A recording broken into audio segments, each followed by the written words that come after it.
Okay, guys, we're at the top of page 330.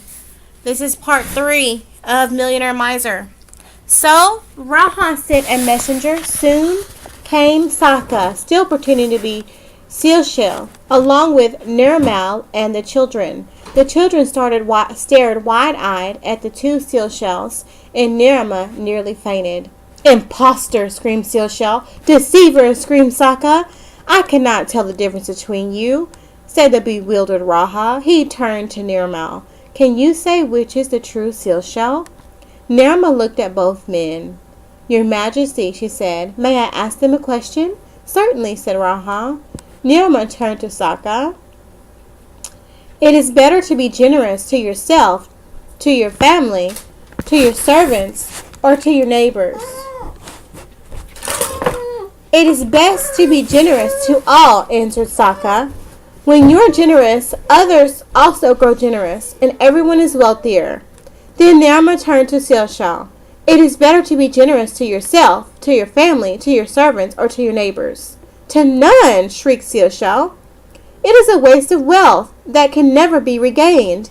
Nirma took a deep breath, gathered the children, then drew close to Saka. She said, "This is the true Sealshell, Your Majesty." "But Nirma," cried Sealshell, "my wife, my children!" At that, the god stepped forward, and with a blinding flash of light, changed back to his own shape. "Your Majesty, I am not Sealshell, but Saka. I came down from heaven to teach this man a lesson." He turned to the trembling and downcast Sealshell. "Do you see? You are stingy. Even your wife and your children deny you." Sealshell moaned. "This is but one hope for you," said Saka. "Will you stop being such a miser?" "Well," said Sealshell, "maybe I could be a little more generous." "A little more?" demanded Saka. "Well, maybe a little more than a little more," said Sealshell. "You had better be a lot more generous," said Saka, "or I'll be back." And with another flash of light, he vanished. "Well," said Raha to Sealshell, "it seems you indeed have been taught a good lesson." "I suppose so, Your Majesty," said Sealshell. He turned shyly to Nirma, his wife. He said, holding out his hand. "Husband," she said, taking it. "Oh, husband, let us celebrate. I have an idea.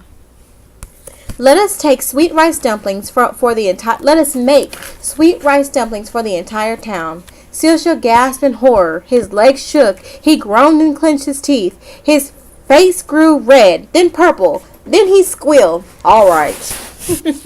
That's a good story, huh, guys?